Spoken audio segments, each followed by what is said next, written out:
विश्वोदयस्थितिलयो नियतिप्रदाय ज्ञानप्रदाय विबुधासुरसौख्यदुःख सत्कारणाय वितताय नमो नमस्ते।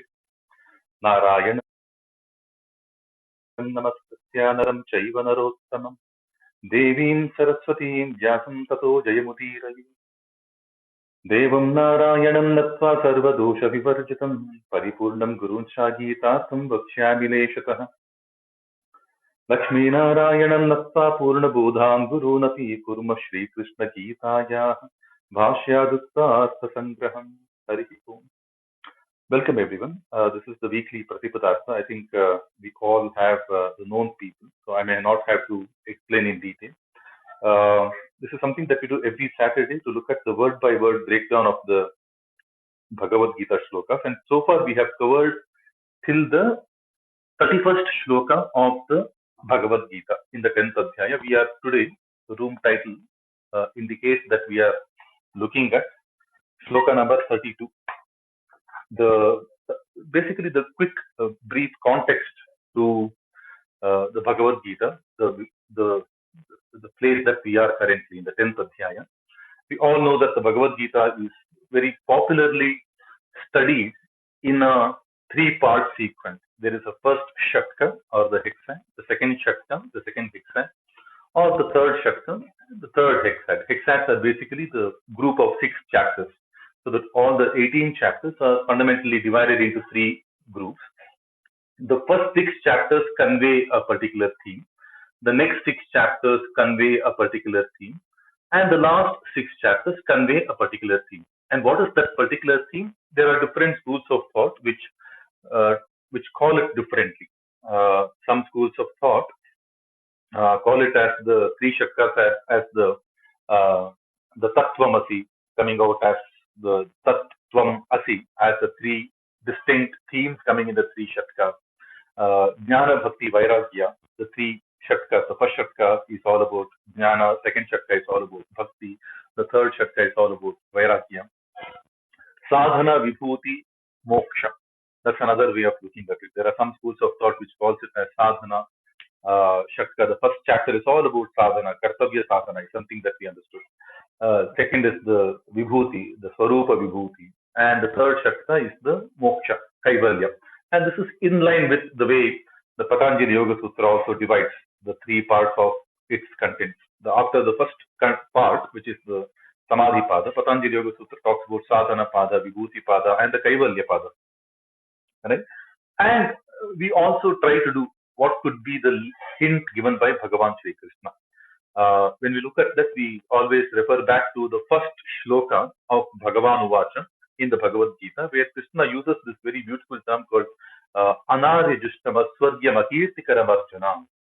What you are trying to do, O Arjuna, right now in this Vishada state of yours is Anarya Jushta. You are going away from the path of the Aryas.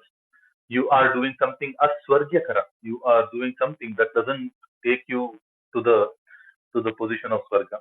And akirtikara. What you're about to do will give you bad apakirti. These are the 3 parts, right? And this, when we look into the corollary of it, the first shatka can be the Arya Jushta shatka, which means helps us be an Arya. How to become an Arya is the content of the first shatka, right? And the second shatka is all about Swarga Para. How to attain the Swarga, how to attain the benefits of the Swarga. More important than Swarga are the benefits of Swarga, right? So Swarga Para, and how to attain the Kirti, or how to abstain from attracting Apakirti. That's the moksha, because when we look into moksha as a word, Bhagavad-Gita, repeatedly we have heard that word 2-3 times. First in the 4th chapter, the first time that Krishna uses the word moksha is in the context of yajñātva mokshate ashubhat.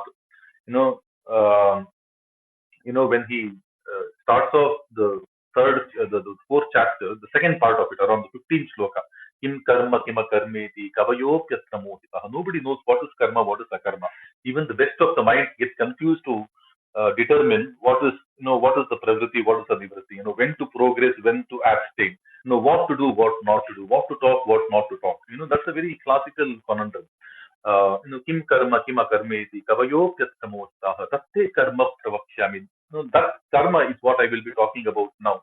Yajnatva mokshate ashubhat, knowing which you will be mukta from ashubha. So when we look into Bhagavad Gita, moksha is often brought in with the context of shubha and ashubha. Right? The next time he uses the similar phrase in the ninth chapter, very similar phrase we hear with respect to moksha. When we say that, idam tute guhyatamam pravakshyam yanasuyave jnanam vijnana sahitam yajnatva mokshate ashubhat. Same thing he says again. You get mukta from ashubha. And in the same chapter, Shubha, Shubha Palaireva, Mokshe, Karma Bandhanaihi. So, Shubha, Ashubha kind of a conundrum. You will be mukta from this kind of a conundrum. Now, repeatedly, Krishna uses the word moksha with respect to mukti from Ashubhatva or the confusion between Shubha, Ashubha. And that's the classical debate. So, that apakirtitva, goes very well. How to, because the fear of Ashubhatva is all about apakirti, right? If something Ashubha kind of prevails around us. So we are now in the second shatka, right? If you look into that part, that aspect of what he is trying to say, be it the moksha, or we call it the kirti, or we call it the swarga or the vibhuti, because swarga is swarati giyate, it is swarga, the one that takes you higher and higher. In the same chapter, few shlokas earlier, we saw that, he says, Meruhu Shikhari Namaham, a very beautiful term. Now, the relevance of Meru is that, the Pauranika sense, the topmost part, the Shringa, the summit of Meru is Swarga. If there is a physical location to determine which is Swarga, I mean, these are all allegorical, right? I mean, the meanings are all very, very allegorical. But the physical location of Swarga is the top of the Meru. And Shikarini, it's the Meru Shikari Nama. Of all the summits, I am the Meru, right? The one that does not have an era. The one that does not require any iratva, irana. There is no external support in terms of reaching that pinnacle. That's the Swarga, right? So, which is basically unlocking our own Swarupa Vibhuti. Inside all of us, there are Vibhuti. And that's the section that we are in. And the first section, then goes well. Arya Jushta, because Arya, the definition of Arya, when we look into Amara Kosha, Kartavyam Acharam Karyam, Akartavyam Anacharam, Tishtati Prakritachari, Saharya iti Vaismata. The Kartavya Paripalana is all about Aryatva. Arya, by definition, is somebody who always follows the duty. All his actions are towards his duty. And he never performs anything that is, undutiful, against his duty. Right? And he does the duty which is Prakriti, seated in his Prakriti, seated in his Svabhava, Tishtati Prakritachari. Saha Arya iti Vaismata. That's the definition we get from Amara Kosha. So when we look into that, the Kartavya Sadhana is the Arya Justatva. And when we look into the first Shatka, it's all about karma, karma, karma, karma. Even in the Sankhya Yoga, it's all about karma. Karmanyevadhikaraste, ma phaleshu kadachana, yogastha kuru karmani, sangam tektva, Kalanicha, the shlokas after shlokas in the second chapter, we keep hearing about karma. The chapters are also, there is a karma yoga. There is a chapter dedicated to understand what is karma. And following that, we hear another thing, which is jnana karma sannyasa yoga. Right? So jnana karma sannyasa yoga. Again, karma, stays at the forefront of it, at the fulcrum of it. Karmajan vidhitam sarvan, he says at one point in the fourth chapter. Everything is rooted in karma, right? The fifth chapter is also karma, karma sannyasa yoga is called. And of course, the jnana yoga, the dhyana yoga, the sixth chapter, or the atma sanyama yoga, right? The yoga to attain the perfect stoic self, the achieving the tranquil self inside all of it. Right? The first shatka, when we hear the theme predominantly, it's all about karma, karma, karma. And karma for the sake of Brahma, that's another thing, because there is jnana also, right?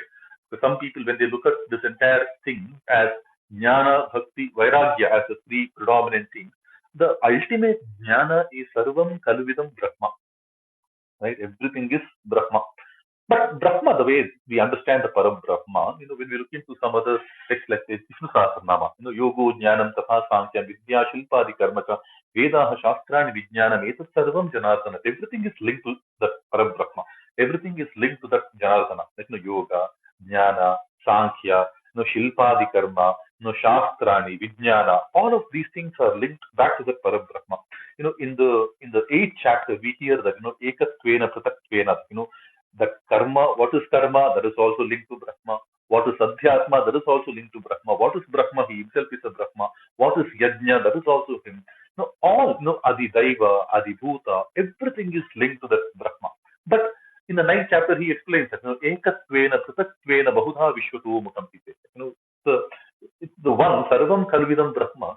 Everything is Brahma, but we need to also do the Upasana in the Pratakstvena, in the different ways he comes out, right? So the jnana is also the first shatka when we see the first six chapters. Predominantly, we hear the themes of karma and Brahma. Karma Brahmodbhavam Vidhi, he says at one point in third chapter. Karma is stemming from that Brahma. Tasma Sarvagatam Brahma, Nityam Jajne Pratishan, Brahmarpanam, Brahmahavihi, Brahmanahutam, everything is done.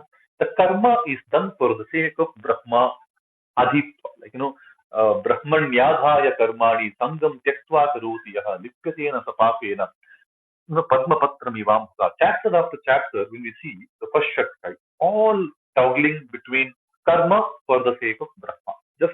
And that is the Arya Justatva. Kartavya sadhana. Do the kartavya for the sake of the big picture. Renounce your selfish attachment. That's the predominant thing. And doing that, being seated, very nicely, unwaveringly, unswervingly in that kind of a sthiti. What next? Then comes the Swarga Parashakta. From the seventh chapter, he starts explaining the Vijnana. Vijnana, when we hear the word V, the Visarga V, it's all about Vividhata, Vikrishtata, it's all about Visheshata. It's a special jnana, right? And the special jnana is what has led us into the Vibhuti Rupas. Without the Vijnana, without understanding the Vijnana, which is basically, he says that there is a Paraprakriti, Aparaprakriti, Bhumirapo Naro Vayu, Kammano Buddhirevacha, Ahankara iti yamme, Bhinna Prakriti Rastadha, Apareyamita Swanyam. He starts explaining the Vividhata part of the Sarvam Kalvidam Brahma from the seventh chapter. In the eighth chapter, I just spoke about that, right? The Karma, Brahma, Adhyatma, Adhibhuta, Adidaiva, Adiyajna, all of these things, link back to the Brahma. In the ninth chapter, the Bhakti Swarupa that is needed to do the proper chintana of that, Prataktvena Brahma, whatever that Vividhata Brahma, the multiplicities of the Brahma that can be done. In the 10th chapter so far, we are seeing that Arjuna is shown the specific examples that have been part of his life experiences. Like, for example, he uses names like Vasuki, Chitraratha. All of these people are something that he himself has encountered in his life. So all the examples are, he's showing Krishna is showing Arjuna that, these are the elements in which you saw my Vibhuti Amsha in your own life. And indirectly, he was also telling Arjuna that, you do possess these Vibhuti Swarupa already in you. So that's where we are currently from the broad theme. This is where we are, in terms of helping Arjuna after completing the karma part of it. Kartavya Sadhana Shakta, the first 6 chapters about the Kartavya Sadhana, which also includes the Jnana, the Tat part of Tattvamasi, that ultimate Sarvam Kalvidam Brahma. That part has been properly established. In the second chapter, which is from the 7th chapter, the Vijnana was explained. Vijnana, everything linked to the Akshara Brahma is explained. And then how to do the Upasana through the proper Bhakti Swarupa, was explained in the 9th chapter. And now we are looking at the Vibhuti because Arjuna asked this question. At one point in this chapter, shlokas 4 and 5 of this 10th chapter are very beautiful. Many commentators, they tend to see that to be the ultimate summary of the entire chapter. There are few ways in which we can look for a quick summary of some chapters, right? I mean, like for example, sloka number 10 itself is a summary of the entire Vibhuti Yoga. And there are some commentators who say that, the sloka number 10, beautiful sloka number 10, containing 10 words in the 10th chapter, right? So it's a beautiful thing, right? And 10 means sampurnata, paripurnata, dasha, shata, sahasra. These three words are like, they are complete. They are like almost equivalent to infinity. Sahasra is so often called as Purna, and Purna is our concept of infinity. It's not like an unknown, it's known, like, it's infinite, right? So, Shloka number 10, as much as is the summary of the entire 10th chapter, between Shlokas 4 and 5, at one point he says, Buddhi Jnanama Sammoha, Kshama Satyam Damashamaha, Sukham Dukkham Bhavo Abhavaha, you know, Bhayam Cha Abhayam Evacha, Ahimsa Samata Tushtis Tapo Danam Yasho Yasha. Very beautifully he brings in these concepts, like, Ahimsa, Samata, Tushtihi, Tapaha, Danam, Yashaha, Ayashaha. Bhavanti bhavaha bhutanam matta eva pritadvidaha bhavaha bhavanti. He says, like, my only bespoke, differently broken down, differently categorized bhavas, you know, are becoming for every bhutarati, bhutagana, right? Jiva bhuta, for every different jiva bhuta, my own, these, various things like ahimsa, samata, tushtihi. He said that. Now, this is the theory, the what part of the different bhavas of the Bhagavad Bhava. These are all the Bhagavad Bhava, Ahimsa, Samata, Tushtihi. Because Bhagavad Bhava is important. Uta Madbhava Magataha, he says at some point, at the fourth chapter. Madbhava Magataha is very special. We all aspire to, acquire that Bhagavad Bhava. And he explains, these are the Bhagavad Bhava. Now, for this statement that Krishna makes, these are my special bhava, right? Ahimsa, Samata, Tushtihi, Tapaha, Dhanam, Yashaha, Ayashaha. Seven of these qualities, Bhagavad Bhava, we can easily understand them to be also progressively graduating across the 7 chakras in the Kundalini, right? There are 7 chakras, right, in the Kundalini. There is a Mooladhara, which is basically the graduation from the animal planet to the evolving human life, right? Mooladhara is the basic chakra because that is the location of that is also near close to the hip region, like very basic. Below that is the animal, Atala, Vitala, Sutala, Talatala, Mahatala, Rasatala, Patala, all of these, animalistic instincts are there. When we overcome all our animalistic instincts, it's predominantly Vaisuna, Nidra, the urge to procreate, urge to sleep, the slothful nature of sleeping, the hunger, eating, all sensual gratification. That's the animalistic. And then bhaya, abhinivesha, that's, extreme bhaya. That's, all these are the animalistic, instincts. Subdue all of them when we grow up, when we evolve at the higher plane from the Mooladhara chakra onward, right? The first and foremost thing that's needed is ahimsa, right? That's in the Mooladhara. Mooladhara, we overcome that himsatmaka nature, ahimsa. Then comes the, Swadhisthana, right? The karma. That's where the samatha has to come. Then Manipura, tushtihi, we have to look for the contentment. Tapaha, because anahata chakra, that's where the tapaha comes. Dhanam at the Vishuddhi chakra, yashaha at the ajna chakra, and then when we go beyond to the sahasrara, you are not even bothered about yasha. You are ayashaha. That's one way of. So the Bhagavad Bhavas are also very beautifully kind of, they evolve along the path of the Kundalini, one way of looking at it. But these are also the common sadbhava, we call it, right? We call it as sadbhava. Sadbhava, popularly we call it as, Maitra, Karuna, Mudita, Upeksha. Look at these. I mean, ahimsa. Ahimsa is needed for our Maitra. We can't be himsa and then still claim to be Maitri. Like, for a Maitra, we have to be ahimsa. For samatha, without samatha, we can't be upeksha. Like, samatva, siddhya, siddhyoha samatvam, labha, labho samatvam. If we have to develop the upeksha, which is absolute indifference, right? We have to be in a place of, samatva, the samatha state between labha, alabha, jaya, ajaya, siddhi, asiddhi. These are the things that we have heard several times, right, earlier. That samatha, that upeksha bhava will not come without the samatha, bhava. Tushtihi, which is basically the contentment, right? which is already spoken. So sadbhavas, Maitra, Karuna, Mudita. Like, we can't be Mudita. We can't have the Pramodha Bhava. So these things also then link up back to the same, Karunya Bhava, that Dana, all of these things will not be possible without the Karunya Bhava. Tapaha and Dana together will only be able to help us with the Karunya Bhava, right? For Karunya, we have to be, the true compassion is not, they say that, right, in English. There is a difference between sympathy and empathy, right? The Karunya is not just sympathy, it's more of empathetic. Like, you have to get off the chair rather than just being an armchair sympathizer. We have to really try and uplift. That's where the real Karunya comes, right? It doesn't come just by, throwing some thought around, something that is needed to be uplifted, right? It has to come. So when we look into these things, the same bhavas are told.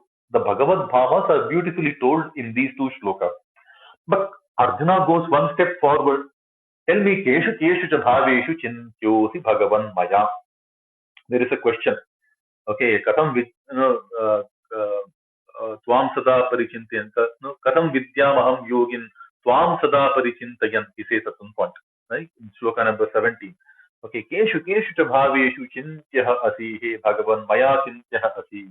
In what all different bhava should you be thought about, oh Bhagavan? Please tell me, help me with that. And that's the question which has led us to where we are.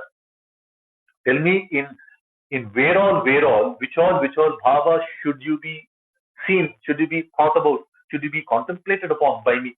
So now Krishna, so far all that he has done, from shloka number 19 onward, right? It's the Vibhuti Yoga. We are seeing the appreciation.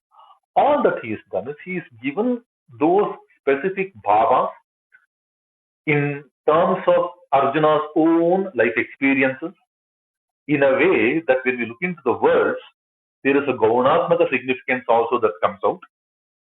And he's not just telling Keshu Keshu.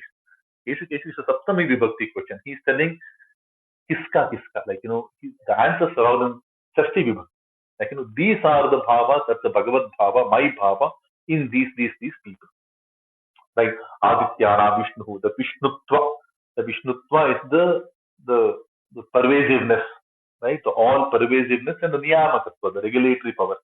Right? Those are the way we started looking at it, right? And last we saw, shloka number 31, is that he says, Pavanaha Pavatam Asmi. I am the Pavana.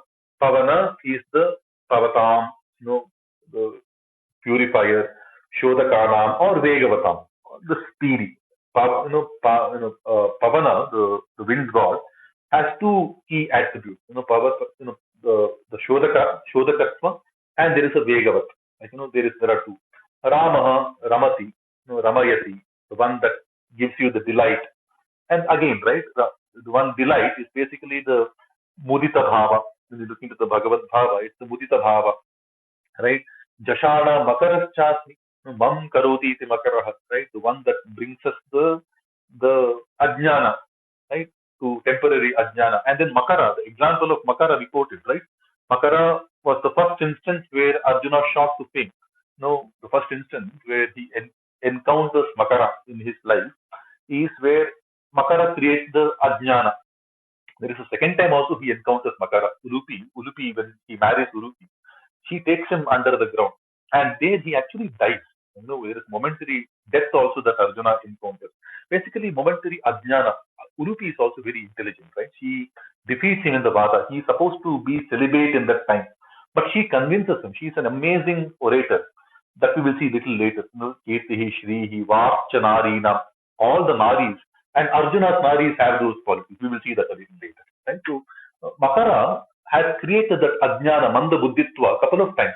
Earlier, when Dronacharya feigned, that he needed help when he was attacked by the Makara, he took it as an opportunity. When he found Makara, crocodile in the pond, where he was taking bath, in the river when he was taking bath, he thought it's a good moment to test his disciple. So he calls for help. And the Manda Buddhitva of all the other disciples allows Arjuna to shine. So he is the one who goes forward when all others, because they could have easily known that Dronacharya cannot call for help Like, he is basically doing a testing. So there was a Manda Buddhitva created in Karna, Duryodhana. All of these people were clouded. They didn't want to go forward, right? But Arjuna went forward because he had that confidence in him. He has also confidence in Dronacharya. He went for, and that is the first instance where he became a hero. Like, Arjuna becoming the favorite of Dronacharya. It's a very long journey, but this is the first instance. Like, Makara, that he is the one who, that Mam Karoti, like, he created that, Makara, Jashana Makaraschasmi, and then Srotasamasmi Jahnavi, Srotasamasmi Jahnavi, Jahati, the one who surrenders, Avati, like, he protects, Avatu Mam, we say, right, protects. Jahnavi. Jahnavi is that character, right? So all of these things are relatable to Arjuna in his life. They are all having the Pauranika Aitihasika sense, that, having him encountered them. They also have the Gaunatmaka sense because he has to convey the Bhava. Because the question from Arjuna is, Keshu Keshu cha Bhaveshu Chintya He Bhagavan Maya. Right? That's the question. So they're also conveying the Bhava. And then so far we have seen there are 4 distinct types of Vibhuti Rupas being presented in this entire narrative. Some of them are Pratyaksha Avatara of the Bhagavan. Like Vishnu is a Pratyaksha Avatara, right? Kapila is a Pratyaksha Avatara. Rama, we saw, is a Pratyaksha Avatara. At one point, he also says Omkara. He says, Akshara Brahma. One single Akshara, Ekakshara. That is him. Ekakshara is Omkara. Omkara is Abeda from the Bhagavan, right? It's Akshara Parabrahma. Omit Ekaksharam Brahma Vyaharan Mamanusmaran. At one point he says. That's the Omkara. So all of these are Pratyaksha Amsha of the Parabrahma. There are some which are the Pratyaksha Rupas of the Parabrahma. There are some which are not definitely Pratyaksha. They are not Bhagavan himself. But these are the Bhavas that have made something else shine a little more. Tirohita, Atirohita. Like, they are the Tirohita, Vibhuti Rupa. In somebody, in something else, the Bhagavad Amsha has shown a little more. Like all the other things, like in Nakshatranam Aham Shashi, Marutanam, Marichir Marutam Asmi, Marutam Aham Marichihi, Amshuman Ravihi Jyotisham, all of these things, Samavedaha Vedanam, Vasavaha Devanam, all of these things, Shankaraha Rudranam, all of these things are Tirohita. And within the Tirohita, there are Sajatiya Tirohita, one among the homogeneous mixture. Vedanam, Samaveda is a Sajatiya within the same group. But there is a Vijatiya, right? Vijatiya is some third party being brought in to call as a Vibhuti Amsha of this group. But that person or that entity doesn't even belong to this. Like, for example, Shashi among the Nakshatrana, they say that. Shashi, the moon, is not even part of the Nakshatra Gana. Right? Moon is a different thing, entity altogether. Surya, Chandra are always counted to be different. Indriyana, Manas, I mean, 2 ways of looking at it. Indriya is often considered to be either the 6th Indriya. Manas is often considered to be the 6th Indriya or the 11th Indriya. But it is a different entity. It's one of the Antakaranas. The Indriyas are popularly the Jnanendriyas and the Karmendriyas, which are at the lower level. Right? Manas is at a higher level. Manas is the regulator of these Indriyas. Right? Similarly, Varuna Yadasam. It's a Vijatiya. He doesn't belong to the group. Maharshina Bhruguraham, that's another thing, right? Maharshina Bhruguraham is a very beautiful example. It is Sajatiya, but Bhrugu is not necessarily the best among the Maharshis. Right? Bhrugu features among the top 10 Maharshis. Bhrugu doesn't feature in the Saptarshis. Among the 7 top Maharshis, Maharshaya Saptapurve, Vasishta, Marichi, Rastrangirasaha, Pulastya, Pulaha, Krituhu, Vashishtascha, Mahateja. These are the Saptarshis. Marichihi, Atri, Angirasa, Pulastya, Pulaha, Kratuhu, Vashishta. These are the 7 Maharshis. But among the Maharshis, Bhrigu has been called out by Bhagavan. Because there is a Varjanatva, there is a slaying nature, ability to slay. Right? That's the Bhrigu Amsha. Right? So, and similarly, Vedanam, Samaveda. Samaveda is not necessarily the topmost Veda. The Agra Veda, the Agratva is always the Rig Veda. But Samaveda is beautiful, no doubt. There is Samatva in it. There is also the Samagana Nada in it. There is a lot of good things about Samaveda. Right? So, There are Pratyaksha Vibhuti Rupas, there are Tirohita Vibhuti Rupas. Among the Tirohita Vibhuti Rupas, there are Sajatiya Vibhuti Rupas, Vijatiya Vibhuti Rupas, and not necessarily the best, the Ekadesha. No, leaving aside the obvious best, he is quoting something else. Right? Krishna is quoting something else. So this is basically the summary of where we are. With that, we move on to shloka number 32. So lengthy recap to where we are, but I think it's useful just to know where we are. Click on the link given by Shraddhaji. This is a beautiful website put together by Dr. Sampadananda for the Aurobindo Institute as part of their overall project called the Vande Mataram Library Trust, the big project. There are apps also available, but we will not take it completely on the face value. There are obvious benefits of the structure in which, but like with every copy of the Bhagavad-Gita, there will always be an inherent bias. Right? So we will always try to make use of the available text, but we will not take everything as a face value. We will also apply some thought process. But this is a beautiful website. This is a good start. So we click on that, we are directly taken to the shloka that we have to see today. So the shloka reads like this, shloka number 32, Hari Om. Om सर्गाणामादिरन्तश्च मध्यं चैवाहमर्जुन अध्यात्मविद्या विद्यानां वादः प्रवदतामहम् सर्गाणाम् आदिरन्तश्च मध्यं चैवाहमर्जुन अध्यात्मविद्या विद्यानां वादः प्रवदतामहम्. See, the beauty of this website is we scroll down the web page a little bit, we see a section called Padacheda. Paracheda helps us understand the breakdown of the words. So, because we want to understand the word by word meaning, right? So the breakdown of the words are given. Sarganam, Adihi Antah cha, Adhirantascha, Adihi Antah, Adhirantaha. There is a Visarga Repa Sandhi. There is a Sandhi happening. So we split the Sandhis. Antah cha, Antascha. So there are two Visargas, Chitra Sandhi. There are two Sandhis there. Adihi Antah cha.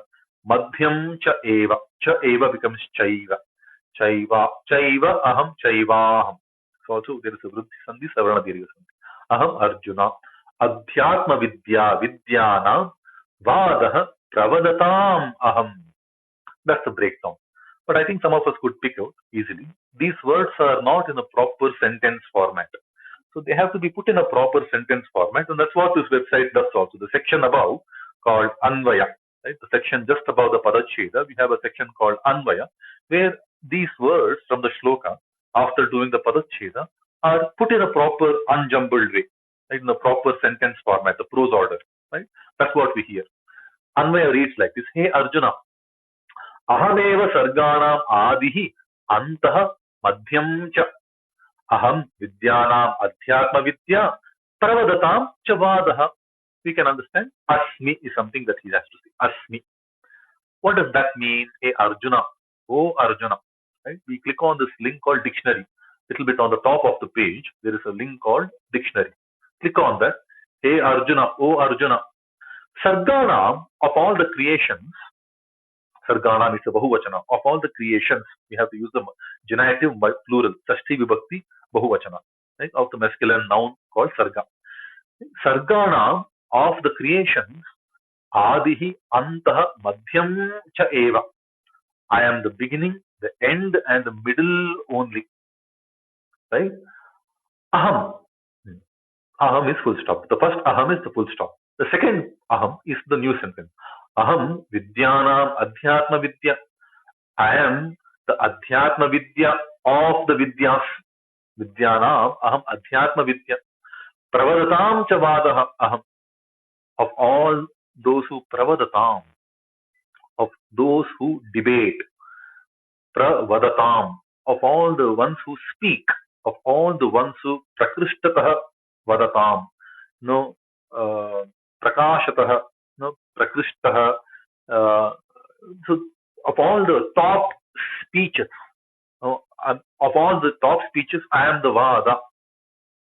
Vada is logical. Argument, we say, right? Tarka, Vada. These are some of the very necessary habits of our society. No, Vada is necessary.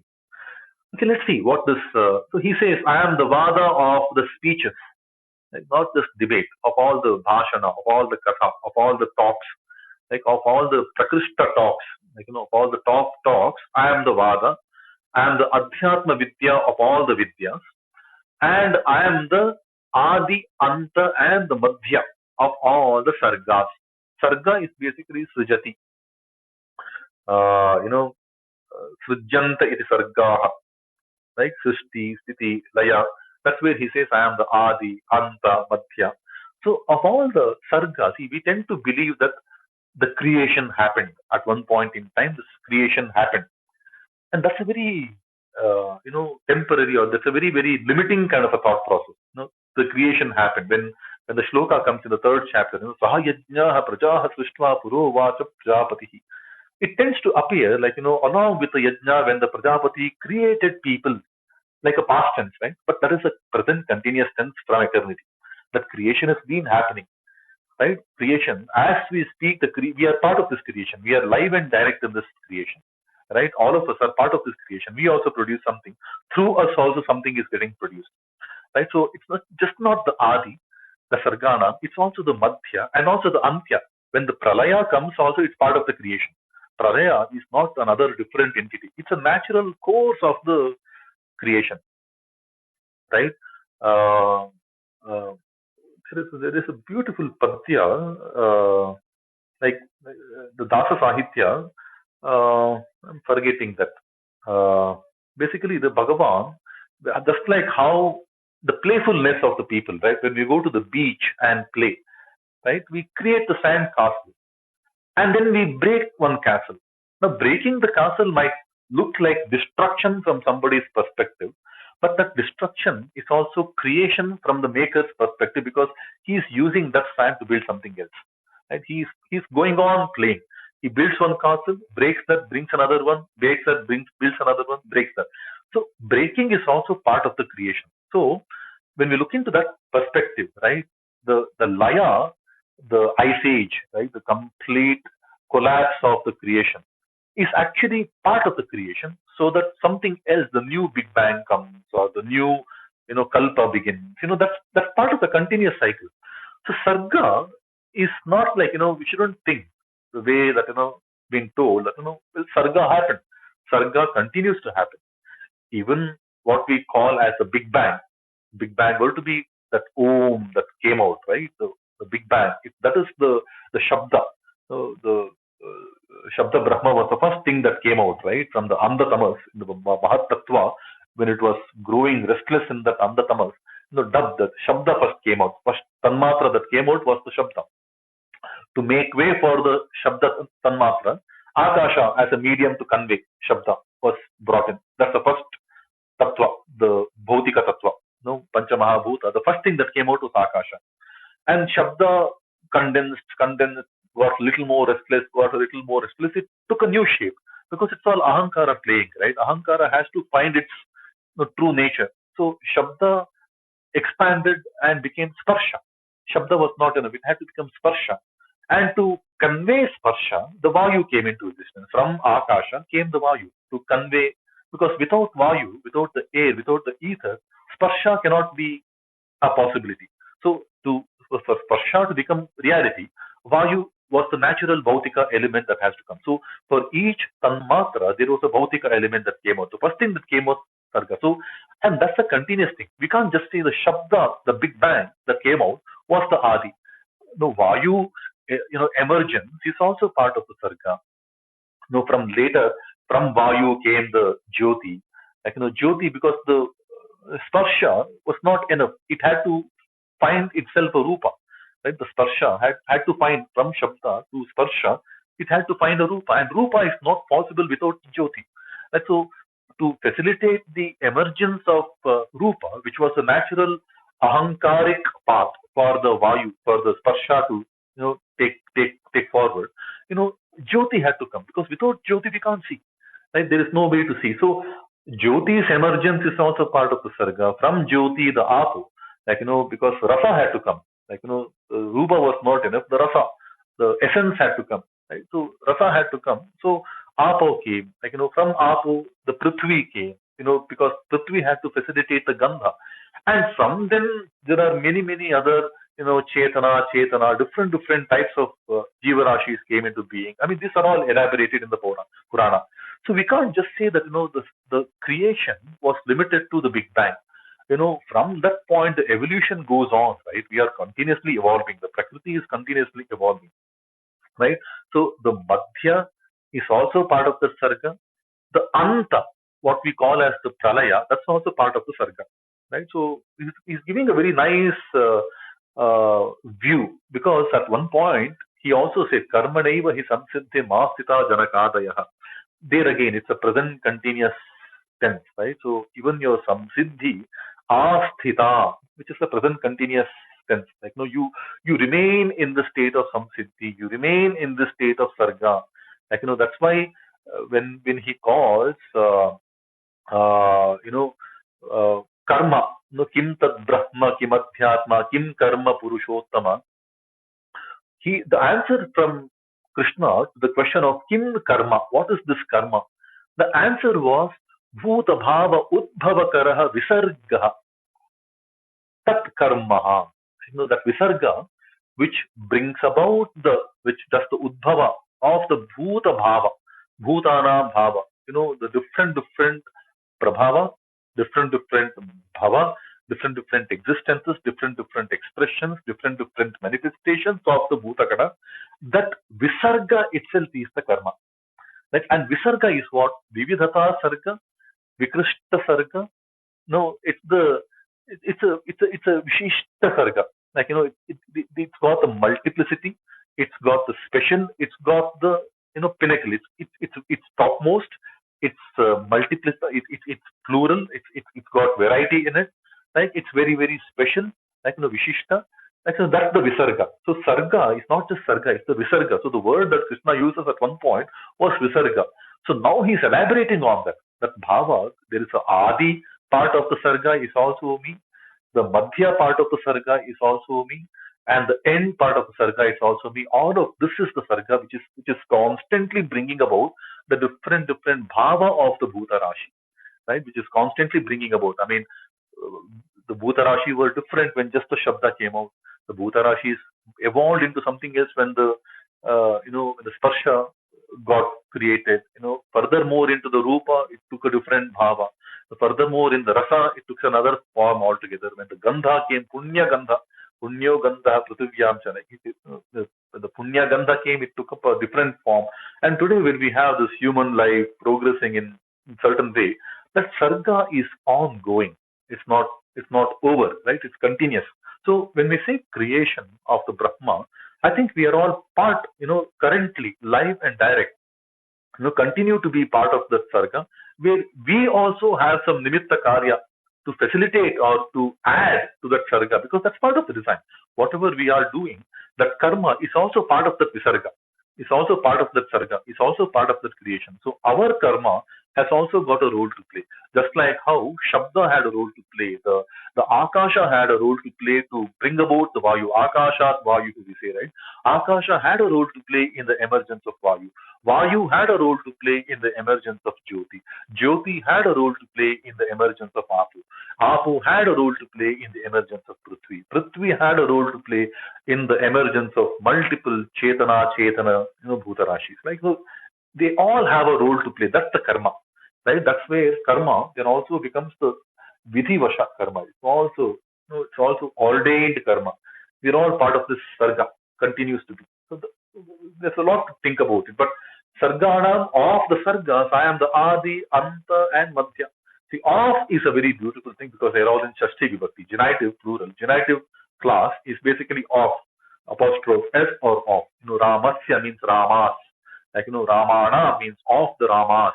Similarly, Sargana means of the creations. Like of the creations. Again, he's used a multiple word, right? The plural word, Sargana. Because there are many, not just one, there are many activities going on. And of all of these things, the beginning, the middle, and the end, it's all that me. That's the Vibhuti Rupa. Right? Visarga is a word that he uses at one point in the 8th chapter. Now he breaks it down. And then he says, Aham Vidyanam Adhyatma Vidya. Of the Vidyas, of the multiple Vidyas, of all the different Vidyas, I am the Adhyatma Vidya. right? Adhyatma Vidya, we know, Atma Jnana, Adhyatma, Swabhavo Adhyatma Muchyate is something that Krishna has said. Understanding the Swabhava of all the different things that we learn.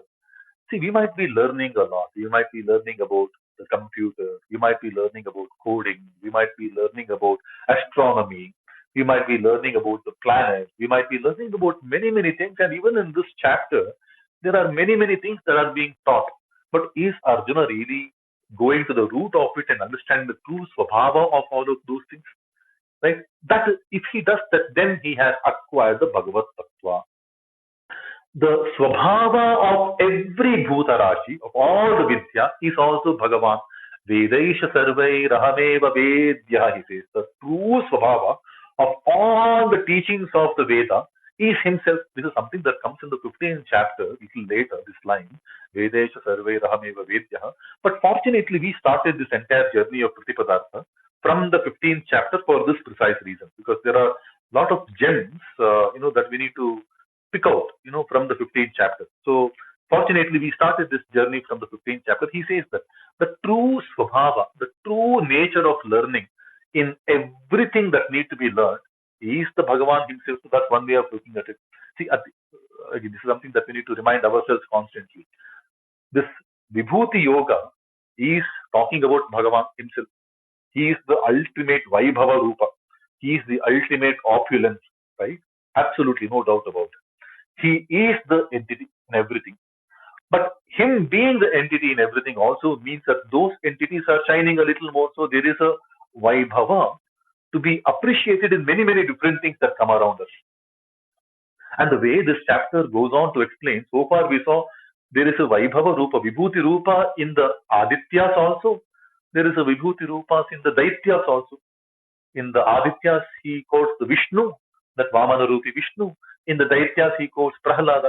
There is a Vibhuti Rupa in everything, right? In everything. If we can open up our eyes, Pashyanti Jnana Chakshushaha is something that he says for the 10th shloka of the 15th chapter, which many of us like to believe that it is the essence of the 10th chapter.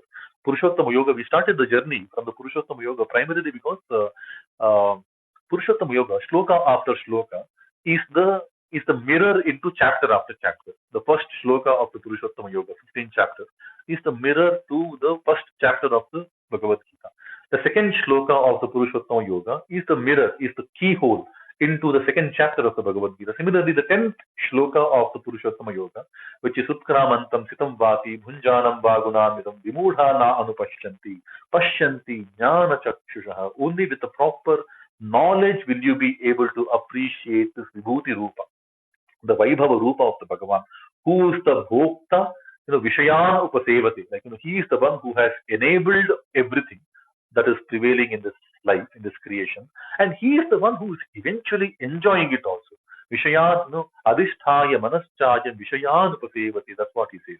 But we will not be able to understand this. We will not be able to open up our eyes for this without the Jnana Chakshu.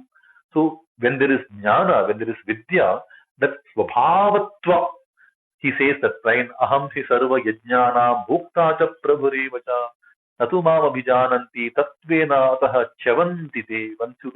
Once somebody doesn't understand that, the true tattva of all these activities, of all this yajna karma, that he is the Prabhu of this yajna karma and he is the bhukta also of this yajna karma.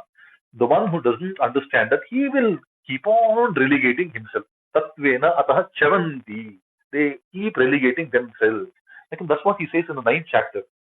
So, whenever we try to understand the jnana of all the vidya, the core essence of every vidya is that adhyatma jnana, the true swabhava, how that particular vidya is linking to the Bhagavan is something that we all need to be bothered about. Right? Adhyatma vidya vidyanam is basically trying to say that he is the essence in every vidya. But also for us to unlock that swabhava of the Bhagavad swabhava, Bhagavad bhava in everything that we learn is the only way we will be able to realize the Bhagavad tattva of that vidya. Vidyanam adhyatma vidya. Right? And also adhyatma, the self-contemplation is the best among all the knowledge.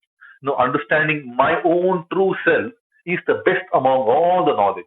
I might be studying about science, engineering, technology, law, but understanding myself is the best among the Vidya. That's another way of looking at it. Right? So there are beautiful ways in which these words, play out in terms of unraveling themselves in front of us. So Adhyatma Vidya Vidyana Pravadatam cha aham vadaha asmi, of the debates, of all the speeches, right? There are vada, which is basically argumentative or logical talk. There is jalpa, which is basically frivolous talk. Jalpa. There is vittanda. Vittanda, I don't know what the word is. Vittanda vada. Vittanda is basically adamant kind of a talk, some illogical talk. Vittanda vada. We use that word quite often. So there are different types of talks. Among them, he says vadaha.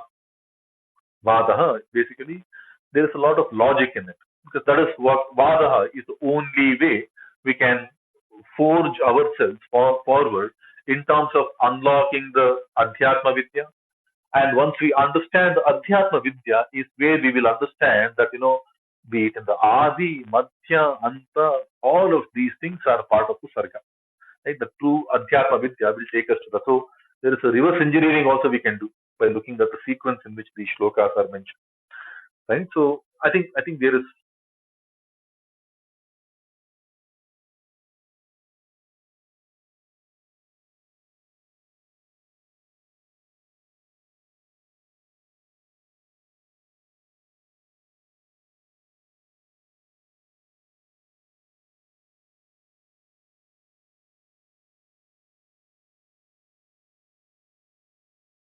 more. We'll quickly see what Aurobindo interpretation says on this. Come back to the shloka, the main link of the page. The Aurobindo interpretation says, of the creations, I am the beginning, the end, and also the middle, O Arjuna. I am the Adhyatma Vidya, the spiritual knowledge among the many philosophies, among the Vidyas. Of all the Vidyas, I am the Adhyatma Vidya, the arts and philosophies, arts and sciences. Okay, this is some opinion coming in this website. Quite rare. This website tries to keep itself true to the verbatim translation, but yeah, there is some opinion of the many philosophies, arts and sciences. I am the spiritual knowledge. I am the Swarupa Jnana. I am the Swabhava Jnana. Because Adhyatma, defined by Krishna himself, Kim Adhyatma was the question from Arjuna previously, right? So he says, Swabhavaha Adhyatma Viti Uchyate. Swarupa Jnana, Swabhava is the Adhyatma, is called as Adhyatma, is known as Adhyatma. Right? So the spiritual knowledge of is the Bhagavad Tattva in all the many philosophies, arts and sciences. And I am the Vada, the logic of the one of those who debate, of the Pravadatam, of the speeches, of the speakers. I am the Vada. Right? So the other two are useless. If when people speak, if they stick to the logical Vada, then they are respecting the Bhagavad enablement. At the end of the day, all our potential is because the Bhagavan has enabled us to what we are. And with that, if we waste our time in frivolous talks with Jalpa, with Thanda, with absolute crass kind of a talk, we are not doing justice. So to invoke the Bhagavad Tattva inside all of us, I think we have to sensibly engage in the logic, the Vada, the measured talk, to the point, relevant talk. We have to stay in the logical realm. That's where we invoke the Bhagavad Tattva. See, again, all of these tattvas, right, are being spoken of, shown, primarily because that's the pathway to unlock the vibhuti inside all of us. If we have to optimize our life, if we have to be the best of what we can be, that's possible only when we realize the vibhuti inside all of us. And the vibhuti inside all of us will be known to us when we know what is vibhuti bhavas are. And we will know what these vibhuti bhavas are once we recollect these vibhuti bhavas that have come and graced our lives. That's exactly what Krishna is doing to Arjuna. He's showing the vibhuti bhava that have come and graced Arjuna in his life, through which he can contemplate and recollect the same things in his own life.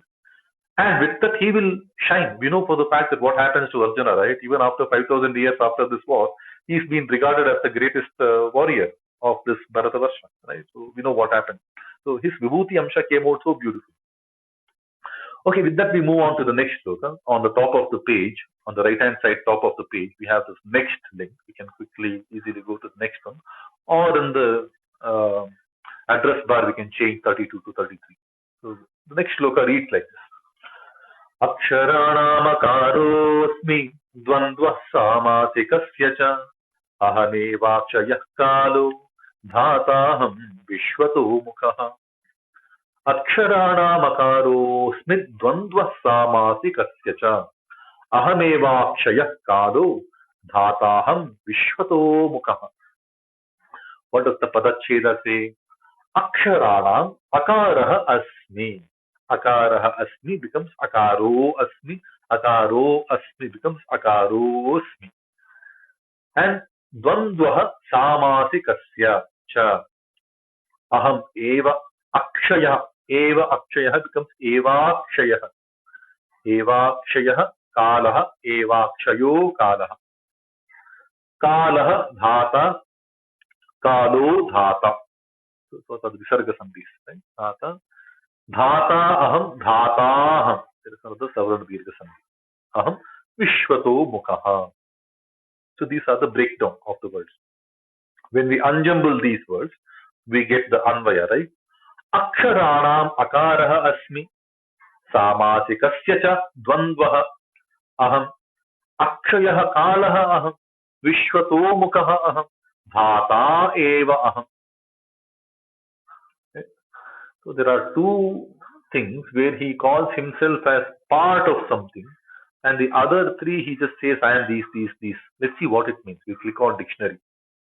Hey Arjuna, that's a Sambodhana, right? That's how he was referred to in the previous shloka. So we retain that Sambodhana. Hey Arjuna, Aksharanam Akaraha Asmi. Of the Aksharas, I am the Akara. Right? Akshara. There is a different way. Akshara is letter. Of the letters, I am the Akara.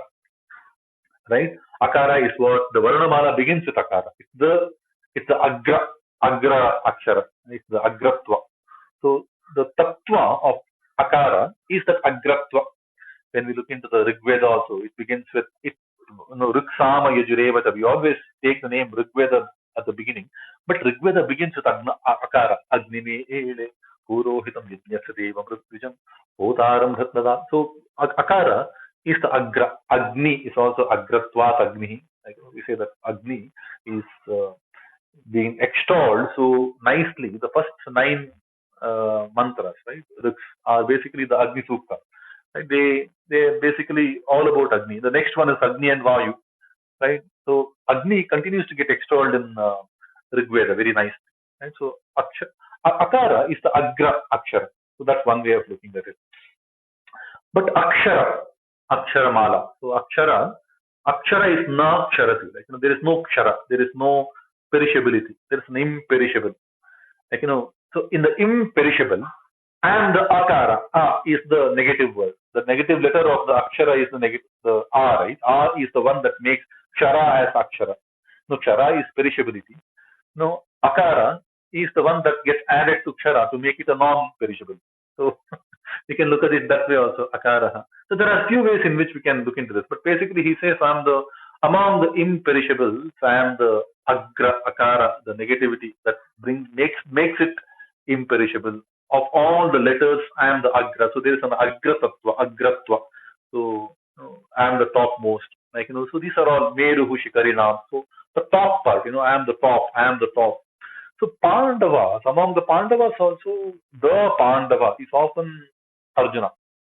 Among the Kaunteyas, all three of them are Kaunteyas, right? Yudhishthira, Bhima, Arjuna. But often we get to hear Kaunteya to be Arjuna. Though he is the youngest, he is always the pet. He is always called as a Kaunteya. He is always the Pandava.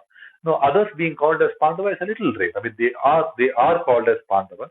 They are also called as Bharata. They are also called as Kaunteya. There are 5 people who are eligible to be called the Pandava.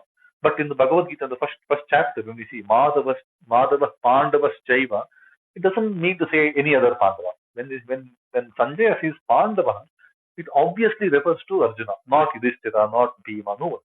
Pandava, not Nakula, not Sahadeva. Pandavas Chaiva is the Agra. So he has that surge ahead. kind of a tattva in Arjuna. Right? Aksharana akaraha, that's the agratva. Right? Samasikasya cha dvandvaha. Samasa, see, there is something called the dvandva samasa. Bhima Arjuna samayude. Bhimaha cha. There is a ahaha cha, ratrihi cha. No. So then there are two words that come together. It's called the dvandva samasa. Right? Dvandva, combination of two. Bhimaha cha, Arjuna cha, ubhayoho samagamaha. Dvandva, Bhima Arjuna, Krishna Arjuna, Rama Lakshmana. So when we see these words, there are two things that come together, two names that come together. So there is a dvandva samasa. Now, one thing we need to understand is why is he calling dvandva among the samasas, right? Now, in dvandva, the beautiful thing about dvandva is that ubhaya akshara, both the words are pramukha. They both are important. The importance is not for the preceding word or the after coming word. Both the words are of equally important.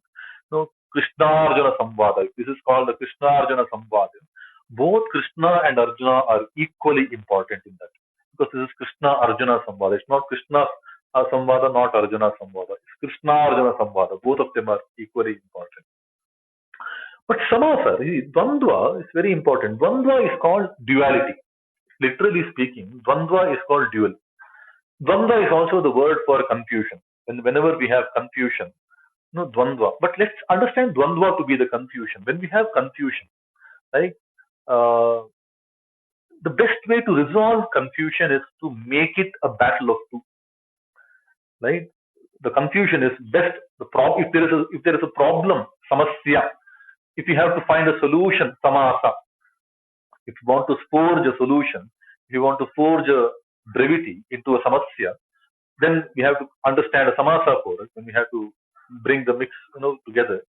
The best way to eliminate is by building the duality, two parts. Like for example, when we look into the computer programs, or if somebody does the programming, right? The programming inherently takes the iterative part. For example, of a set of 100 numbers, I want to understand the maximum value. First, I start, okay, let's understand the maximum value is 0. Then let me look into the next number. Next number is 49. Right? Is 0 bigger than 49 or 49 bigger than 0? Then retain the one that is higher between the two. So I then retain 49. The next one is 18. Between 18 and 49, which is greater? I then retain 49. Then the next number is 63. So I create a series of logical arguments where I look at the better among two, dvandva.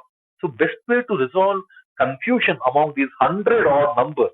The confusion is among 100. I will not look at all 100. I have to look at dvandva. I have to eliminate one at a time, which means I make it a problem of duality. When we see in statistical programming, statistical concepts, we have a thing called Poisson distribution. Poisson is basically how multiple things can come out. When we look at Poisson distribution, that eventually Poisson is not a unique distribution. Poisson is a branch out of the binomial. Without the binomial concept, the Poisson distribution will not come into play. Right? Poisson is for many attribute data, but binomial is only for two. There is 0 and 1, yes and no. It's basically a combination of two. It's through the binomial is where we derive the Poisson distribution, right? When we look into the computer programming. So he says among all the samasyas, if you really want to forge the samasa into the samasyas, the best way to look at is the dvandva. That dvandva, the confusion of the two, is what we need to stick to when we look into the best of the electoral fights. Also, it's always the dvandva that's really. We have to, after eliminating all the sundry also ranks, we eventually focus on the two. When you look into the American presidential election, eventually, after all the primaries are all taken care of, the eventual final leg is always the fight between the two, because both are of equal importance, and that makes it very, very easy. Right? There are different ways in which we can think through this. Right? Dvandvaha samasikasya. Right? Arjuna has a lot of these dvandva that comes into play. He is involved in a couple of very famous dvandvas. One is the Krishna Arjuna, Bhima Arjuna.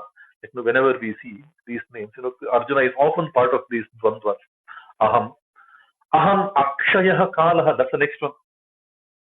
Ahameva akshayah kalah. Eva, something that he uses, right? Ahameva akshayah kalah. Eva is indeed, certainly. Eva is often used. So I am only akshayah kalah. So this is beautiful, right? Kala, kalayatam, kalaha kalayatam is something that we heard little while ago, a few shlokas earlier. Among the ones that leave an imprint, kalayatam, kala, right? Kale, the one that stains, I am the kala. And I am the akshayah kala. This is very beautiful. I am that kala that he mentioned a few shlokas ago, where he says, kalaha kalayatam. He now says that kala, that imprint that I create, is a akshaya kala that remains forever. Bhuta Bhavya Bhavat Prabhu, we call him, right? He is the eternal, imperishable Kala. This is important. See, not to jump the line, but in the next shloka, next chapter, he calls himself Kalosmi Lokakshayakrit Pravruddha. I am the Kala who has taken the progressive step forward for the sake of the Lokakshaya. Lokakshayakrit Pravruddha Kala Asmi, he says. Now, Kala is that as a word, right? It's a one that samhartritvat kala nama. He is the one who does the samhara. Kala, Mahakal, when we go to Ujjain, there is a Mahakal temple, right? Mahakal is the one that does the ultimate samhara. Kshayakrit lokasya kshayakrit pravritta. That's what he says. In the next chapter we hear that, but not to jump the line, come back. Right? Kala as a word is a samhara karta. But when it does the samhara of everything, lokakshaya across, that remains akshaya. The Kala remains akshaya. So it's a beautiful term. So, but this is not vibhuti tattva in something. He's just explaining himself. Dhataham, Vishwato Mukha. All of these things is something that he had told earlier also. In the 9th chapter also, he had said something very, very similar. Dhataham, Vishwato Mukha. In the Ekatvena, Pratatvena, when he tried to explain himself in this multiplicities, he explained himself, but now he's adding one more thing. I am that Kala, Akshaya Kala. A Kala is the one who is the Samhara Karta. But while doing the job of the Samhara Karta, I am the Akshaya. He remains without any Kshaya. Right? He, like how he is the Akshara, Akara in the Akshara, he is the Akshaya Kala, he is the Dhata, he is the Vishwato Mukha. This is something that we have already seen. Dhata, the one who is the master and the ruler. Dharakatva. There is something called the Dharana, Poshana. He is the one who wears us, he is the one who is nourishing us. That's the Dhata, role of the Dhata. And Vishwato Mukha is the Chaturmukha. He's God, he's the way, he's there everywhere. He's there in all 10 directions. Evam Bahuvidha Yajna, Vitata Brahmano Mukhe. All of these activities that are happening, wherever they are happening, whether in Jupiter, Mars, Neptune, Pluto, Andromeda galaxy, beyond, wherever all the activities are eventually played out in the Brahmana Mukha, in the Mukha of the Brahma. Understand the pervasiveness of this Parabrahma. So he is the Vishwata Mukha. This entire Vishwa itself is his Mukha. Right? So one who faces are everywhere. So Sahasra Shirsha Purusha, right? His Shirsha is infinite, it's there everywhere. Right? He is the Vishwato Mukha. And this is something that he said earlier, right? Bahuvidha Yajna Vitataha Brahmano Mukhe Eva Vitataha. All of these things are happening in the Brahma's face only. This is something that we heard in the 4th chapter. That is where he was explained with Jnana. But Jnana now is elaborated into the Vijnana, and the Vijnana is now shown as the Adhyatma Vidya Jnana through the specific instances that Arjuna has experienced in his own life. So he is again touching the same points all over again. Ahameva Akshayah Kalaha, Ahameva Vishwato Mukha, Ahameva Dhata Eva. Let's see what Aurobindo interpretation has for this shloka. I am the Akara of the letters of the Aksharas. I am the dual among the compounds. Now, Samasa is compound. See, compound is basically Sandhi. The physical compounding is only Sandhi. In Samasa, you're actually breaking down a problem. Right? There's a I mean, Samasa Vyutpatti is also interesting. You can look at that interested in Navarakosha. Right? But there is, the Samas, when we say the problem, right? Samasya, there is Samasya, and there is an answer to the Samasya. Samasa is basically answering a problem, right? I am the duality. I am the Dvandva. Dvandva as a word has a lot more significance than just duality, right? Because it's confusion, equal importance on both sides. I am the imperishable time. I am the Akshaya Kalaha. I am the master and the ruler, Dhata. I am the faces of everywhere. Vishwato Mukha. Very, very simplistic translation. But yeah, the more we contemplate, I think all of these things are told because of a reason, right? They have been told earlier with a different context. And now he is explaining the same thing. So this sloka can also be used to explain, to understand better what was spoken a little while ago. Ramesh Mohotia, you wanted to say something? Yeah, Vishwatomukha is also Virat Rupa, we can say. In the 11th chapter, whatever he says. So it says 11th chapter what? Vishwatomukha can be even Virat Swarupa. Of course, yes. Of course, it can also be. So he is there everywhere. That's the Virat Swarupa. In fact, he doesn't say himself as a Vishwarupa in the Bhagavad-Gita. Vishwarupa is something that we have implied as a appearance. He is only showing the Aishwarya Rupa. Arjuna again is asking for Pashyame Yogam Aishwaram. Okay, so he doesn't say Vishwarupa. Krishna doesn't say that. It's not Krishna's expression. I think the later, maybe it's Vyasa's expression. I don't know if these chapter names are given by Vyasa, or maybe it's Vaishampayana's impression that these chapter names are given by Vaishampayana, or maybe much later, we don't know. But definitely not Krishna's words. But yes, that eventually is Vishwamurte, something that Arjuna explains when looking at the Vishwarupa. Yes, of course, it can be the Virata Rupa, Vishwarupa we call it, Vishwato Mukha. But there he shows himself across the Kala, across the physical realm, across the gunas. That's a very beautiful. We'll see that later. That's a very beautiful way. Vishwato Mukha is the Virata Vishwarupa. But he's already mentioned these things, right? Earlier also, in the 9th chapter, he says, Dataham Vishwato Mukha, while explaining the Ekatvena Pratatvena, right, concept. And he's spoken about that, all this Bahuvida Yajna, all different yajnas. There are different yajnas that gets called out in the 4th chapter. All of them are eventually getting played out in Brahmana Mukha. That's the Vishwamukha. That's his own Mukha. Right? Everywhere. Wherever it's happening, it's all happening in Brahmana Mukha. Okay, with that we move to shloka number 35. Thank you very much, Amit. Okay, shloka number 35 reads like this. Om 35. 34. I think we have to come to 34. Sorry. Oh, I've only seen 2 shlokas. Sorry. Okay, shloka reads like this. Mrityuh sarvaharaschaham Udbhavascha bhavishyatam kirtishrir narinam smritirmedha dhritikshama Mrityuh sarvaharaschaham Udbhavascha bhavishyatam kirtishrir narinam smritirmedha dhritikshama. Let's see the Paracheda. Mrityuh sarvaharaha cha aham. Sarvaharaha cha sarvaharascha. There is a Visarga Sandhi. Cha aham chaham. Sarvaharashchaham. There are 2 sandhis. Visargas Shutva Sandhi and Savarna Dirgha Sandhi. Udbhavaha cha. Udbhavascha. That's another Visarga Sandhi. Bhavishyatam. Kirtihi. Shrihi. Vak. Shrir Vak. There's another Visarga Sandhi. Visarga Repa Sandhi. Shrir Vak cha. Narina. Smritihi Medha. Becomes another similar Visarga Sandhi, right?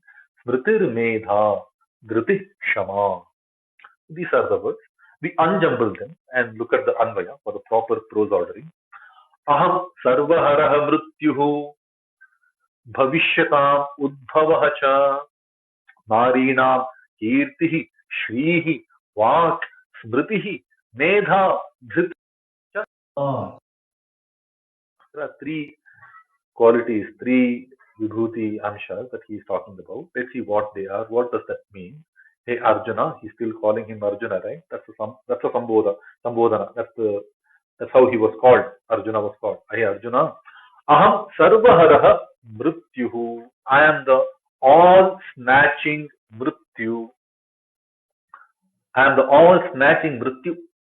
Okay. Close encounter with death. In fact, not close encounter. When we read the story of Yaksha Prashna, he was dead. He was lying dead. When before Yudhishthira Bhima comes, right? So when they come to see Arjuna, he's dead, right? Arjuna is also dead in Udupi's incident. She brings him back to life. That's another story. So a couple of times he has experienced this death, Mrityu. Sarvaharaha, all snatching. But haraha, harati is also protection. You know, protection from the impediment, protection from the ashubha, protect me from the haraye paramatmane, pranata klesha nashaya, we say, right? When we talk about hara, they basically do the harana of the ones that are not needed. Like, ajnana harana, ashubhatva harana. All of these things are the ones that we expect harana. Right? So when you really want to solve a problem, when you want to overcome obstacles, when you really want to get rid of the unwanted things, the ultimate solution is mrityu. So in that Ajnana Harana of Arjuna, Yaksha Prashna came out so beautifully, right? Say similar Ajnana Harana of Arjuna, also Ulupi's incident also was basically to remove that Ajnana. See, when we look into our practical life, you know, we all want to do some problem solving, and most of our problem solving go in a very very incremental way, right? In a very very incremental way. When I want to, you know, improve the mileage of my car, there is a tuning of the engine, tuning of the engine, tuning of the engine. Keeps on happening. But the ultimate efficiency happens when there is a disruption. Okay, forget petrol, man. Forget diesel. Go for electric. Ultimate problem solving, ultimate solution. Harana. When we say sarva haraha, basically we are looking at solution. The disruptions are the best forms of solution. All the disruptions when we see, they basically have solved a problem at the hindsight. Amazing problem. That's another allegorical way of looking at Mrityu Sarvara Ahameva. Whenever there is a disruptive creative thinking that comes into play, not a very incremental problem solving. But when the incremental problem solving are incremental, they are only marginal. They are all baby step progress, right? But disruptions have a better way of solving problems, right? In many, there is a famous ad, right? Make your own roads. Like, when you don't have a proper road, make your own road. That's basically mrityu. Mrityu of the proper path, but that is basically doing a harana of the terrain by paving the way for a nice route for you, right? So make your own road is another nice way of looking at it. Mrityu sarva haraha cha. So this is something that Arjuna has experienced in his life. Udbhavaha cha bhavishyatam of all things that is futuristic. Udbhavaha, I'm the self-created. Udbhava is basically Swayambhu is Udbhava, right? Udbhavati, like, the one that comes by self. Even among the Jiva Rashis, Udbija, Swedaja, Udbija, there are different Andaja. We call them differently, right? Udbija is something that is self-created. Udbhava is basically something that's self-created among the Bhavishyatam of all the futuristic things, right? So now, the way to understand this from an allegorical, see, at the end of the day, we are all studying this because we have to realize that vibhuti amsha inside all of us, and we need the proper bhava, sadbhava, to contemplate, to unlock those vibhuti amsha inside all of us, right? See, there is something that's very, repeatedly that comes in front of us. Some of these great, great thinkers, they predicted the future so nicely. When we look into, there are many, many videos available where people have predicted what's going to happen in the 20th century at one point in time.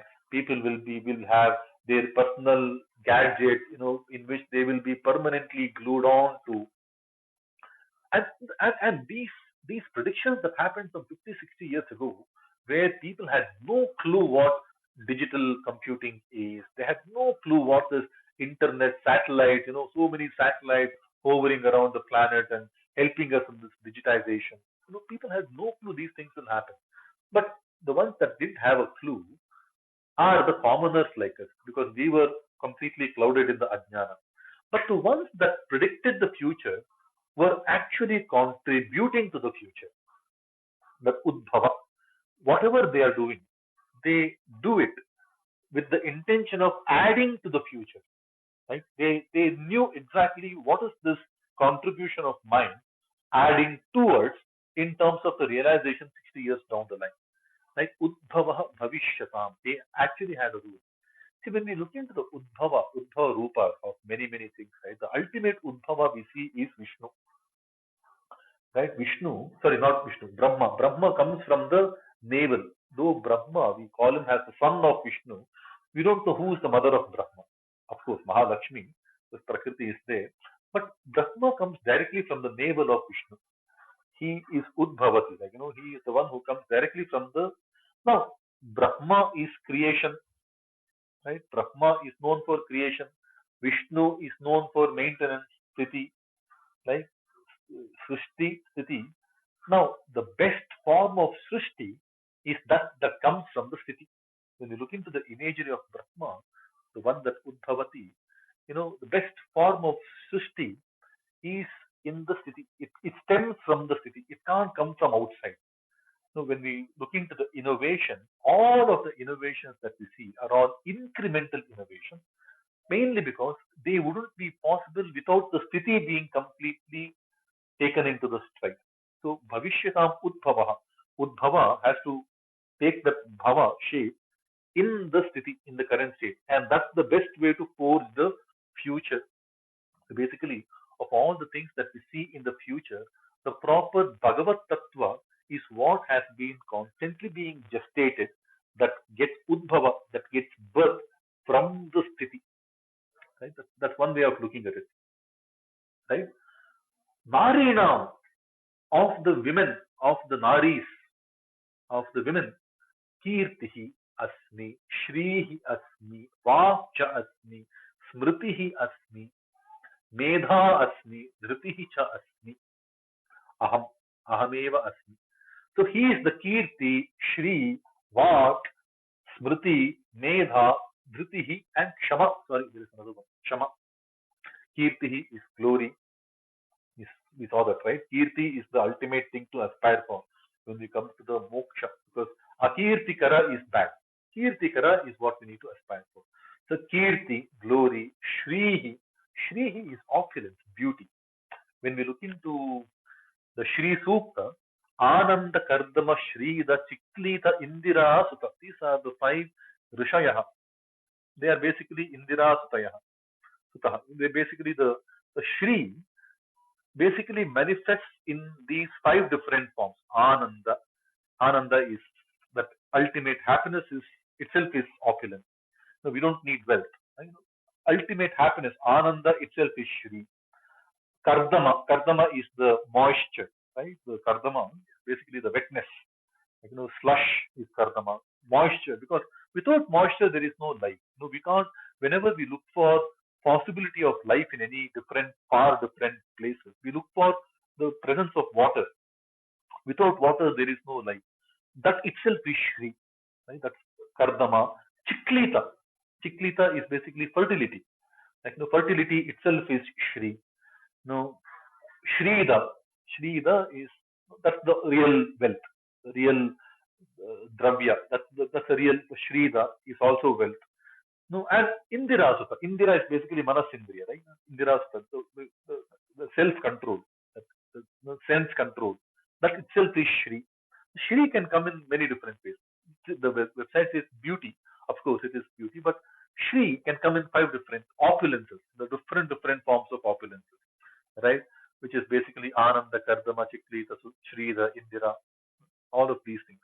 Vak is speech. Smriti is memory, Smriti is also dharma. Smriti, because dharma is the societal memory. Right? What is the right thing to do is the dharma. Right? So Smriti is the dharma and the memory power. Both are very strong in women. And that is because of the Bhagavad Tattva. So Kirti, the glory among the women is the Bhagavad Tattva. The Vak Shakti among the women is the Bhagavad Tattva. That opulence, that Shri Tattva, which is the Ananda Tattva, Kardama Tattva, Chiklita Tattva, Shri Tattva, all of these things are all Bhagavad Tattva. Smriti, that memory power, and also the Smriti, the Dharma, the ability to lead the Dharmika life. That's also Bhagavad Tattva. Medha is the intelligence, right? Medha, that's also Bhagavad Tattva. Dhritihi, that steadfastness, that fortitude, that determination. So women are very, very determined compared to men most of the time. That is basically the Bhagavad Tattva. Dhritihi. And Kshama, the forgiveness. Kshamaya Dharitri, we say that. So Kshama is also forgiveness. Now, these things, why is this being told to Arjuna? Because Arjuna's wives have these qualities, simply speaking. Like, his wives, Chitrangada is Kirti. She is the only heir to Chitravahana. She is the ruler herself. She is not dependent. She is, she's able to lead things on her own. So Chitrangada is a very beautiful example of that Kirti. She is very famous. She is a ruler herself. No, Vak, we just spoke about Ulupi's Vak Chaturya. She is amazingly knowledgeable and she defeated Arjuna in the Vada. When Arjuna was persisting that you can't marry me, I am on a celibacy kind of a phase, I can't get married to you. So she convinced her. She has a very strong Vak Chaturya. Shri is Subhadra. She is Swayam, Bhagavan Shri Krishna's sister, Krishnancha Balabhadramcha Yashodam, Subhadram Tatra Puja Yet. We keep Subhadra along with Krishna and Balabhadra, which is Balarama. Right? So Krishna, Balarama, Subhadra. In fact, when we go to Jagannath Temple, Puri, these are the three: Krishna, Balabhadra, Subhadra. This is ultimate Shri, right? So Subhadra is a very, very Shri Tattva, very, very nicely defined Shri Tattva. Of course, Draupadi also comes. Draupadi, when we look into the Swargarohana Parva, during the Ashwamedha Yaga and things like that, she has been called as Sakshat Mahalakshmi a couple of times. But right, Mahalakshmi is the ultimate Shri, Shri Bhu Durga. When we say that Shri is basically Mahalakshmi, Lakshmi, right? But she being the ultimate Veda Vidya herself, she is the Veda Vidya. We have to really look at the allegorical meaning of the character of the Mahabharata. So the seven top characters of Mahabharata, right? The seven top characters are the Pancha Pandavas, Bhagavan Shri Krishna, he is the Parabrahma, and then comes the Draupadi. Right? She is the seventh. Now she is the Veda Vidya herself, ultimate Veda Vidya. Now she is characterized by Smriti. Her dharma sense is so amazing. Many times, be it in the Vanaparva, telling Yudhishthira what to do, be it in the Vanaparva, telling Arjuna what to do, Bhima what to do, be it just before the war in the Udyoga Parva, telling Krishna that how sad the situation is, war has to happen. Her sense of dharma, even in the court when she was disrobed, her sense of dharma, the way she questions Bhishma, the way she questions everyone assembled in that thing, the way she calls out Krishna, her smriti, her memory and her memory power also leads to the dharma, sense of dharma, right? Because the dharma shastras are also called smritis, right? The Manu Smriti, Yajnavalkya Smriti, the Parashara Smriti, they're all called the Smriti, Sadachara Smritis, right? So her sense of dharma is very, very strong because her memory power is very strong. She is ultimately intelligent. We see that quite often, right? She is intelligent. She's got the determination. I mean, uh, she in fact she's so determined that I think when the Swargarohana Parva, before that, right, when these people take exile, after the Patabhisheka of Yudhishthira as the king of Hastinapura, you know, Dhritarashtra, Gandhari, Kunti, they all take to the forest. This one offers her help. Draupadi offers her help. I will come and help you in the forest. And this is coming after so many days of forest living. After those 13 years odd in the forest. right? Dhriti, and she had to live life like a dasi during that initial Vanavasa days, right? In the Ajnatavasa, she was the dasi. And so Dhriti, her fortitude is so high, and also keeping the hair open. She had kept her hair open for such a long time. And then Kshama, right? The way she forgives, like when she was being told that she will be the wife of five, while she had extra affiliation to Arjuna, she thought she is married Arjuna. Suddenly she had to now be the wife of five. And she didn't erupt. Like, no, she knew what the dharma was. And without that subjugation of the ahankara, which is when the kshama comes into play, right? When suddenly one day, coming from Vanavasa, Arjuna brings home Subhadra. She is blessing Subhadra. No, Chitrangada. I mean, Chitrangada also had quality. She goes down to Draupadi, but Draupadi has this. Often she displays the ability of Kshama. So when ahimsa, samata, tustis, tapodanam, yasho, yashaha, all those seven qualities are being mentioned as his bhutana pratak vida bhavaha by Krishna earlier in the sloka number 5, right? In this, he shows them through his own wives. Kirtihi, Shrihi, Vaksha, Narinam, and through his own wives, Ulupi, Chitrangada, Subhadra, Draupadi, together, this Kirtihi, Shrihi, Vak, Smritihi, Medha, Dhriti, Kshama, that comes out so beautifully. And Krishna is showing these bhavas through characters that are Arjuna's own, like his own wives.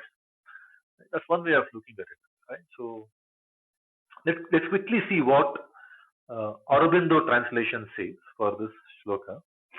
I am the all-snatching death, O Arjuna, and I am too the birth of all that shall come into being in the future, Bhavishyata. Yat bhavam that bhavati, right? So whatever that comes, I am the udbhava of that. I am also among the feminine, the qualities of glory, beauty, speech, memory, intelligence, steadfastness, and forgiveness, glory, kirti, beauty, shrihi, speech, vak, memory, no smritihi, intelligence, medha, dhritihi, the steadfastness, and the kshama, the forgiveness. Right, so I think it's 9:33. We have just overshot by 3 minutes. We usually close by 9:30. I think we can keep the forum open. If somebody wants to add to what we have tried to break down, please to come up on stage. Would like to hear from you. This is something that we do. We do a couple of things for Bhagavad-Gita. Every day we chant approximately 100 slokas in a guided chanting format where we can improve our vak shuddhi, our ability to recite the slokas. Because the more often we do that, and when we start reciting them accurately with proper ucharana, with proper recitation, the words are very familiar. And with that, when we do the word by word breakdown and try to look for the meaning, I think we believe that our ability to understand what Krishna is trying to say, will be a little better. And none of us are experts of anything, nor Sanskrit nor Bhagavad Gita. So we are all students of Gita Acharya Bhagavan Shri Krishna. And when we do this as a community study out in the open, it provides us a chance to do, sharing of these thoughts. And I'm sure all of us, when we read Gita, Gita tends to give us the meaning from our own life experiences perspective. So I'm sure there are other thoughts that can be brought to the table. So we do keep this open. There is an option for running this for the next 25 minutes more. I will take a pause. If anybody wants to add, it's number 34, right, today? Oh, that's a very poor run rate. I think we need to cover a little more. We'll go a little faster, but see, this is the beauty of this, right? That's the pratipadartha. We haven't even dwelled into the philosophical side of it. Just the word by word breakdown has so much to drill, drill down into these shlokas. So we will continue from shloka number 35 of the 10th adhyaya from next Saturday on the 14th of Jan on the Sankranti day. Thanks everyone once again for joining. A quick check across the table before we conclude. Does anybody wants to say something, add something? Okay, let's conclude now. Thanks once again everyone for joining. Couple of things that we do for Bhagavad-Gita. One is the daily Parayana, where we try to improve our ability to recite and pronounce the words of Bhagavan Sri Krishna in these shlokas as accurately as we can. And the format is that it's a guided guided chanting, lead and follow. Somebody will lead and somebody will follow in the PTR order in the stage. And people can listen and people can join on the stage and improve the Vakshuddhi. There are different ways in which people improve the Vakshuddhi. Even when leading, we improve a lot of words. You would have otherwise internalized the mistake. So leading is a way of Vakshuddhi. Following is a way of Vakshuddhi. And just listening with a scripture in front of us, text in front of us is also a way of Vakshuddhi. Different people do different levels of Vakshuddhi. And once we complete one full round of Bhagavad-Gita Parayana, every week we do this. Sunday we start a new cycle, Saturday we close the cycle. Once we complete the full Parayana, on Saturdays, every Saturday, 8 o'clock, we hold these Pratipadarthas. These are basically community rooms where we try to help each other. Some of us take the lead in terms of facilitating the entire reading.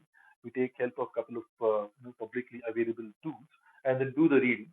But it's open for anybody to come forward and provide your 2 cents of thoughts so that we all enrich ourselves. We go home, we go back, with more than what we came into the room. That's the whole intention. Collectively, we help each other. So please to communicate about this kind of a room, these kind of rooms, both the Parayana as well as the Pratipadartha, to that 1 or 2 people that we all know of who are primarily looking for a safe space to improve the fundamentals of Bhagavad-Gita, the basic foundational knowledge of Bhagavad-Gita. Then the Artha Chintana can happen endlessly all our life. When we read the commentaries, from the greatest of the great minds that have graced this Bharatavarsha, right? From Adi Shankaracharya to Ramadasacharya to Madhvacharya to the recent ones like the, Vivekananda, Paramahamsa Yogananda to the Srila Prabhupada to Chaitanya, Chinmayananda to different people. Their bhakti bhav, and that becomes even better when we know the Pratipadartha, when we know clearly what Krishna has spoken, and then when we look into these bhashyas to know what these Bhagavatas have made of these uh, shlokas, that's a different experience. So that's what we try to do with this Pratipadartha. Please do inform those 1 or 2 people that we know of and to be part of this journey. With that, we now come to on the reverse count of 3. Those of you interested, please join me on the stage for a small Jai Ghosti in the name of our Gita Acharya, Bhagavan Shri Krishna. Before we do that, Ramesh Mohodaya, you want to say something? Yeah.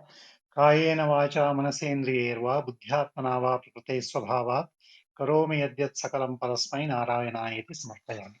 That's it. So let's close the room on the reverse count of 3. 3, 2, 1.